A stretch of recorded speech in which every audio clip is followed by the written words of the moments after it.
Mr. Graver, maybe speak with you about what happened that day. Would you mind coming up? And it's Graver, correct? Graver, yes. Okay, all right. What happened that day, and do you feel like you were mistreated? Oh, gosh, what happened that day? The 11th. Yeah, definitely mistreated. I mean, what I remember from it when they eventually did come into the bedroom, the power was cut off. My husband uses an electric chair to go up and down the stairs. So he was basically trapped in the bedroom. I was not about to leave him alone. And when they came into the bedroom, all I saw was just this massive black and a big shield, to which the first officer had like rammed that right into my body, knocking me into the window behind me and knocking me on the floor. So I was already laying on the floor on my side with my hands out, with the first officer on top of me, when he had instructed a second officer to taser me, that I was resisting. And did he tase you? Yes. Tell me about that. It seemed to go on forever. I mean, I was laying on the floor, my hands up in the air, and they still continued to taser me. I don't know. I mean, it was not 1, 2, 3, 4, 5. It was probably at least 30 seconds. I could hear my husband, crying and screaming. I mean, that's not something, anybody should witness. Somehow in that altercation, he had sprained my wrist. I still have the bump on it. And I still have the bruisings and some scar markings on my stomach. I still have pain in my stomach to this day from that. Nobly, you were behind what, over a year in your mortgage, is that correct? I'm sorry? You were behind what, about a year, a little over a year in a mortgage? No, we were probably right about the 6 month. 6 months? Okay. Yeah. Some people would say, well, as unfortunate as it is, when people can't pay to stay in their home, that they have to leave. But what is to the people watching this at home, why is your case different than people who are being evicted every day? It wasn't that we didn't want to pay or couldn't pay.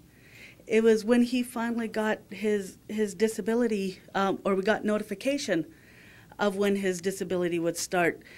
The bank had refused to do any of the Obama administration programs to lower the payments or, to work with us. They just absolutely refused. And their response was to foreclose. Were these the type of issues that you wanted to try to bring out at trial? Is that what your hope was? That had been part of it, yes. Can you explain how you received notification to leave the house and what happened that day? Did they ask you to leave peacefully? Can you tell me about that?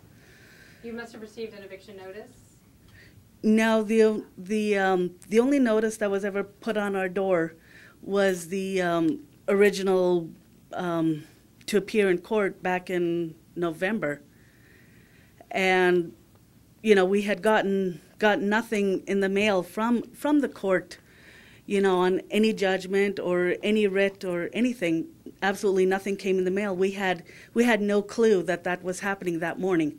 Like I said, we were still in bed. And I mean, we play music during the night, and so I didn't hear the doorbell ringing until it was accompanied by some banging. And at some point, I heard glass breaking. I didn't know what it was. I called 911 saying somebody was breaking into my house. I had no clue what was going on. They didn't give you a deadline or call that morning or warn you? Nothing at all. Did you know why they were there? I didn't even know who it was. When I finally looked out the window, I saw men running around in, I thought it was like soldiers because they're all dressed in army fatigue. So I had no clue what it was. So since the bank had already foreclosed on your house so many months before, why didn't you leave? Why didn't we leave? When they foreclosed? in October, November, December? Well, the Constitution, the U.S. and the Georgia Constitution, gives us the right, as Mr. Mathis had said, gives us the right to a jury trial for any matter over $20. And we were just wanting our day in court on this. The banks had failed to appear in court, and Judge Rich had showed favoritism to them by continuing the case. How much did you owe on the house, did you say? I don't know. You don't know. What was your payment? The payment would have equaled out to about 70% of his monthly disability. But like how big was the debt? Like how much should you have been paying each month?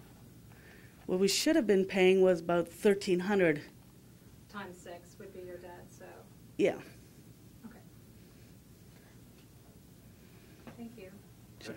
Anything else? Yes, I would like to say one thing that I represent homeowners in throughout the state of Georgia, and we feel that this is indicative of that the non-judicial foreclosure as being practiced in Georgia must come to an end.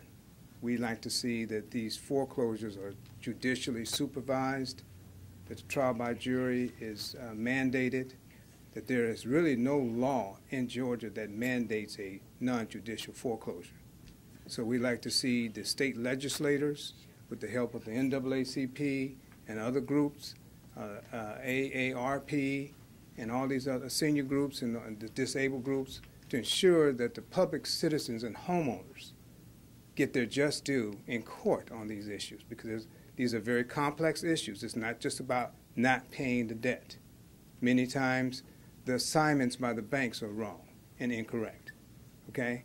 And through a judicial process where the evidence and facts come forward, then it gives a right of cause.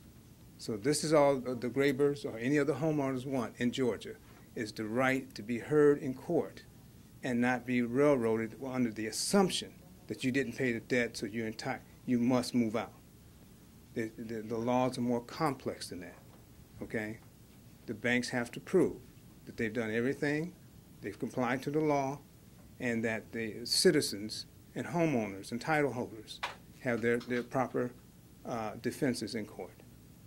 Can you please give us your name and title again? You said it earlier when we were not at the mic. Lateef Kareem Bey, B-E-Y. Okay? Thank you. Mr. Wright? And I would like to clarify something for you, that the question you had earlier. The Gerbers had filed a counter affidavit on the tile holder because they were the tile holders at the time. And this was done on June 28, 2010. Who was the title holder at the time? They were still the tile holders at the time. You owned your home, or you mean on Well, I on mean, but mortgage? on mortgage, basically. Okay. So they were the ones living there. So that is why they were so relaxed in their home, because the courts had a responsibility to respond to their counter affidavit before they even took any type of actions. So the Gerbers were in their legal and constitutional rights to still be there until the courts answered this affidavit that they had filed. So therefore, they had no reason to leave until the court made a ruling, which the judge, instead of making a ruling on this affidavit, he did something completely that violated their civil rights.